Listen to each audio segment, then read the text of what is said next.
À l'aube de mes 40 ans, je n'ai jamais aussi eu hâte de commencer une nouvelle dizaine. Ma trentaine avait commencé avec le diagnostic de mon endométriose. Je ne le savais pas à ce moment-là, mais ça allait être le déclencheur pour réaligner ma vie et il y avait du boulot. S'en est suivi des années de chaos, d'angoisse, de prises de décisions difficiles mais venant du cœur, de souffrance, de doute, de nuits noires de l'âme, mais aussi des prises de conscience, des libérations, de grandes joies. C'était le chemin pour en arriver là où je suis aujourd'hui. J'ai remercié cette part de moi de la trentaine et j'ai choisi de la libérer, de la laisser partir. Non pas parce que je ne veux plus qu'elle soit là, car je suis fière et admirative de son courage, de sa force, de son audace, de tout ce qu'elle a osé traverser pour suivre son cœur. Non, simplement parce que je crois qu'il est temps de commencer un nouveau cycle.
Est-ce qu'on n'a pas l'impression que je tiens un stand de fruits et de légumes?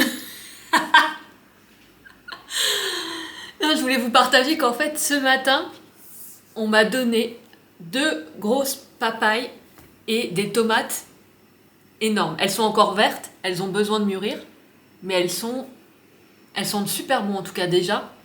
Et en fait, c'est quelqu'un que je croise tous les matins. Alors, je sais pas comment on nomme ça, une connaissance ou ouais, une connaissance que je croise en fait presque tous les matins lors de la balade matinale avec ma chienne. Et en fait, c'est quelqu'un qui a une finca.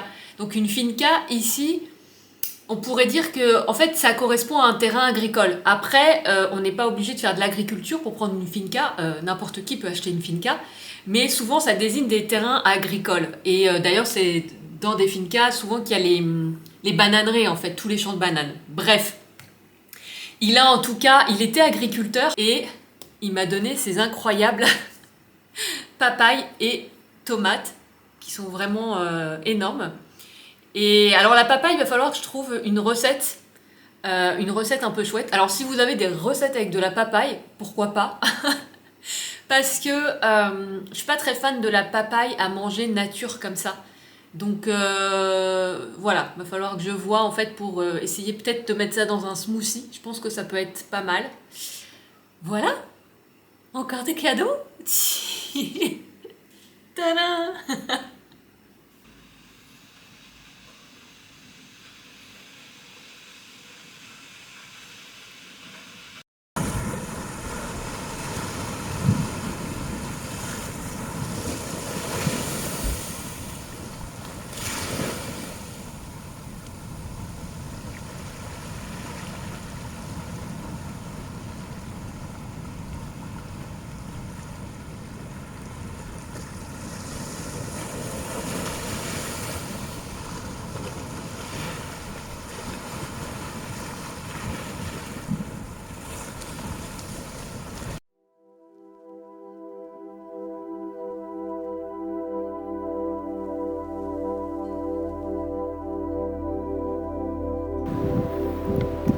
L'année dernière, j'étais venue ici, alors je pense que c'est à peu près à cette époque.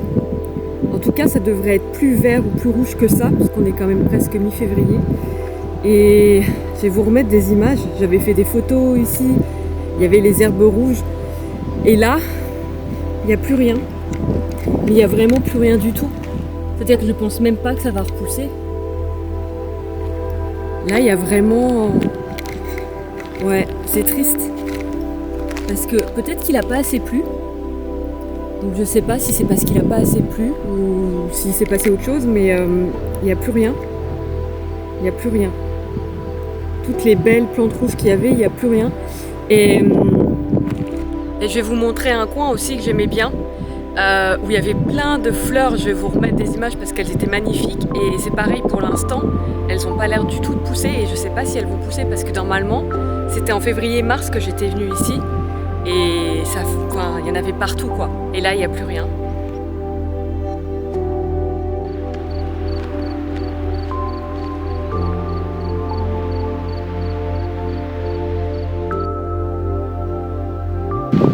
C'était là en fait, c'était ce petit coin-là.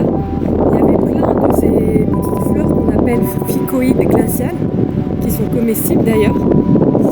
Et là, mais là, ça, enfin, je pense que ça devrait au moins déjà commencer à pousser. Et il n'y a rien, c'est tout sec. C'est tout sec. Ça n'a pas repoussé en fait. Donc, mais cette année, il y a moins de pluie que l'année passée à la même époque. Donc je pense que ça a joué. Et c'est triste parce que j'adorais ces fleurs, elles étaient vraiment magnifiques. Et j'attendais cette période avec impatience pour justement pouvoir les filmer de nouveau. Et malheureusement, je ne sais pas si ça poussera à un moment donné. En tout cas là, il y a aucune trace de pousse en fait. Tout est comme mort et sec. Alors après, bon, dans la nature, il y a plein de plantes qui paraissent mortes en apparence et un jour qui reprennent. Mais là, pour cette année, malheureusement, je pense que j'aurai pas mon petit coin fleuri.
Alors je vais faire des crêpes, mais des crêpes un peu spéciales, des crêpes à la canarienne. Alors c'est pas tant que la recette est canarienne, c'est surtout que je vais utiliser des ingrédients en fait typiques d'ici. Alors déjà je vais tenter pour la première fois, je sais pas ce que ça va donner, de faire des crêpes à la bière. Et surtout, à la place de la farine, je vais utiliser le gofio. Et je vous ai déjà parlé du gofio, c'est de la farine grillée. Sa particularité, c'est qu'elle est grillée. Donc là, c'est du gofio, de la farine de maïs. Et c'est vraiment typique des Canaries. Pour le coup, il n'y a pas plus typique. Et j'avais envie de remplacer la farine traditionnelle par ça, essayer. Alors, j'ai aucune idée de ce que ça va donner. On verra. Je me dis, si elles sont réussies, bah, je partagerai avec mes voisins et avec les gens que je sais que je vais croiser demain, que j'ai l'habitude de croiser en fait. Et si elles sont ratées, bah, je les mangerai moi, je les garderai pour moi. Allez, c'est parti. Con cuántas fotos me llevo a ese bombón y dedícame de una vez. Vaya que imaginación que tiene la chamaquita y ese floater, ese floater. Tú eres un mami, que si tú quieres nos volamos pa' Miami. Volamos, yo solo pa' ti, que todo lo que hice nos gastamos esa money. Pegadita pa' que te dice. Solea cuando y no quise.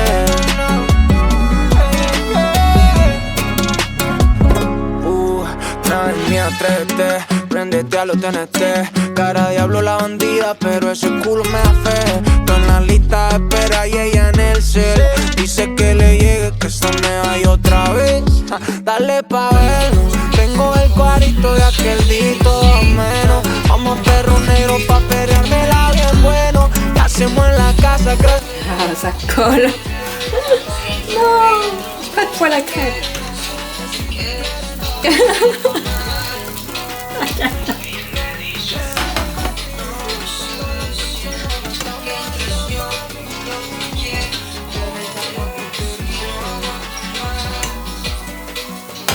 Aïe aïe aïe aïe.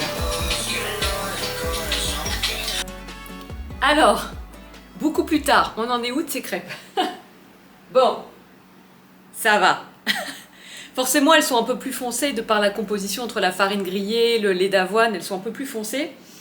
Il m'a fallu quelques crêpes quand même pour reprendre le coup de main, parce que ça fait longtemps que j'en avais pas fait, pour reprendre le coup de main, pour me rendre compte que j'en mettais un petit peu trop dans la louche et que du coup elles étaient un petit peu trop épaisses. Donc à la fin, on finit quand même par avoir des crêpes à la texture pas trop mal. Elles sont un peu... comme avec plein de trous, comme les crêpes 1000 trous, je sais pas si vous connaissez, mais voilà, c'est marrant. Et voilà, et je les ai goûtées, c'est pas mal. Je sais pas si j'adore parce que après, il faut pas s'attendre au goût de la crêpe classique, puisque j'ai utilisé voilà, du gofio, du lait d'avoine, enfin, j'ai pas utilisé vraiment les ingrédients classiques. C'est pas trop mal, quand même, je pense. Bon. En tout cas, elles sont mangeables. J'ai goûté. Elles sont mangeables et franchement, ça va. J'ai pas mis beaucoup de sucre non plus parce que dans les recettes, je diminue toujours de moitié la dose de sucre. Donc elles sont pas très sucrées. Mais après, je trouve que l'idée avec les crêpes, c'est aussi d'ajouter quelque chose dessus. Donc je trouve que c'est très bien comme ça. Voilà, pour la session crêpes. On va se faire un petit thé.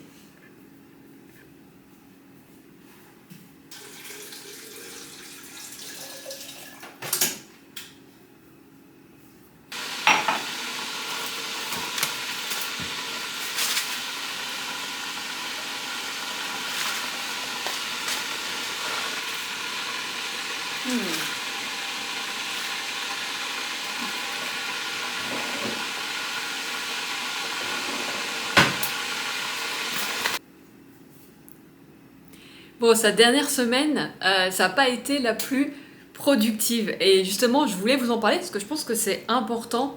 Il y a vraiment des conditionnements autour de la productivité à changer. Alors, c'est d'autant plus vrai et on le comprend mieux quand on découvre le design humain et que, par exemple, on est un type non énergétique. Donc, moi, je suis projecteur.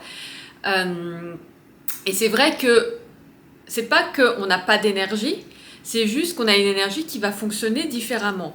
Après, je pense que ça tend à devenir vrai pour tout le monde, c'est-à-dire que plus ça va et plus je pense qu'il faut réapprendre à écouter son rythme et qu'on n'est pas toujours dans la productivité. Et d'ailleurs, la créativité le montre très bien.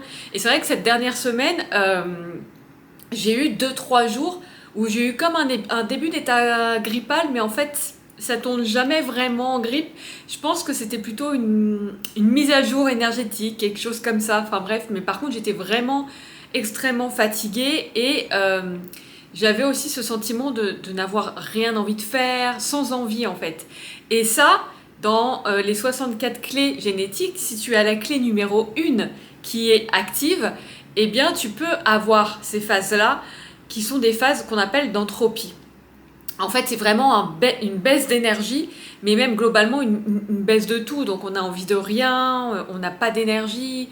Et justement, ce que m'a permis aussi de comprendre la sagesse des Jenkins, des clés génétiques, c'est que plus on va vouloir fuir cet état, donc en essayant de se bouger, ou plus on va essayer de refouler cet état, de ne pas écouter ce qui se passe en nous parce que c'est pas agréable, et pire c'est. Et plus ça dure en fait.